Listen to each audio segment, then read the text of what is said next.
ఎన్ని గంటలకి కూలగొట్టింది అసలు ఇది?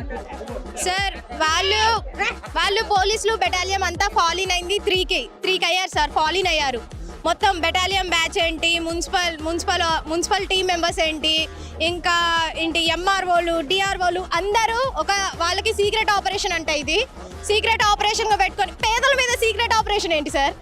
ఇక్కడ ఉన్నది ఒక 500 మంది 600 మంది ఏ కూలి చేసుకోలేక ఇక్కడ బ్రతుకుతున్నారు. కూలీ ఇప్పుడు ఖమ్మంలో సగం బిల్డింగ్స్ లో కూలి పనులు అన్ని చేసేది ఇక్కడ వాళ్ళే అక్కడ అన్ని పనులు చేస్తున్నారు. వాళ్ళు మా మీద సీక్రెట్ ఆపరేషన్ పెట్టుకొని వాళ్ళు 3K ఫాలిన్ అయ్యి 4 కల్లా ఇక్కడ వచ్చి బ్యాచెస్ గా డివైడ్ అయ్యి ఇక్కడ పేద ప్రజల మీద సార్ వాళ్ళు ఇచ్చేసేది.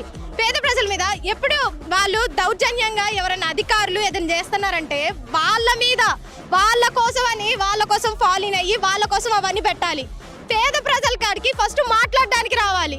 ఇప్పుడు 8 సంవత్సరాలు 10 సంవత్సరాల నుండి లేనిది ఇప్పుడు ఒక్క రోజులో ఏంది సార్? ఇప్పుడు ఇది రాంగ్ అనుకుందాం, ఇది ఓకే, మాకు చట్టాలు ఇవన్నీ ఉన్నాయి, మాకు పట్టాలు ఇవన్నీ ఉన్నాయి, ఒక్క నిమిషం అవన్నీ పక్కన పెడితే వాళ్ళ దృష్టిలో ఇది రాంగ్ అనుకుంటే ఒక్క నెలకే రావాలి. వాళ్ళ దగ్గర వితౌట్ ఏ ప్రూఫ్స్ లేవు సార్, వాళ్ళ దగ్గర ఒక్క ప్రూఫ్ కూడా లేదు. ఒకవేళ నార్మల్గా అయితే ఇది మన భూమి అయితే ఎవరన్నా వచ్చి ఉండనిస్తావా సార్? వాళ్ళకి ఏ రూల్స్ లేకుండా ఉండనిస్తారా ఎవరన్నా? మా దగ్గర పట్టా భూములు, ఇక్కడ ప్రతి ఒక్క భూమికి పట్టా భూములు ఉన్నాయి, ప్రతి ఒక్కటి రిజిస్ట్రేషన్ అయ్యి ఉంది, ప్రతి ఒక్కటి. ఇక్కడ స్టూడెంట్స్ ఉన్నారు, గర్భిణీ స్త్రీలేంటి, చిన్నపిల్లలేంటి, ప్రతి ఒక్కరు ఉన్నారు సార్. అన్ని ప్రాబ్లమ్స్ ఉన్నారు ఇక్కడ వాటర్ లేవు, నీళ్లు కరెంట్ లేదు, ట్రాన్స్ఫర్మేషన్ లేదు. స్టూడెంట్స్ కి ఇక్కడ చిన్న పిల్లలు సార్ 1 కిలోమీటర్ నడిచి వెళ్ళాలి. వాళ్ళ ప్రాణాలు ఎంత సార్? మేమందరం ఎగ్జామ్స్ ఆఫ్ చేసుకుని ఉన్నాం సార్. ఈ 4 days మాకు ఎగ్జామ్స్ లేవు, మా జీవితాలన్నీ రిస్క్ లో పెట్టి ఇక్కడ ఉంటున్నాం. ఇదేం ప్రభుత్వం మాకు అర్థం కావట్లేదు. ఇందిరమ్మ ఇల్లులు ఇస్తుంది అంటున్నారు కానీ మా దగ్గర అయితే లాక్కుంటుంది. ఇలాంటి ప్రభుత్వం మేము చూడలేదు.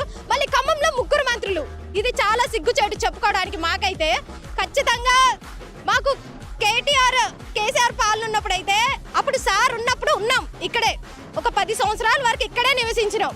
ఆయన ఏంటి మన తెలంగాణ మన ప్రజలని ఆయన నెమ్మదికి చెప్పుకోవడానికి ఆయన ప్రజల్ని కాపాడడానుకున్నారు. ఈ ప్రభుత్వం ఏంటి సార్?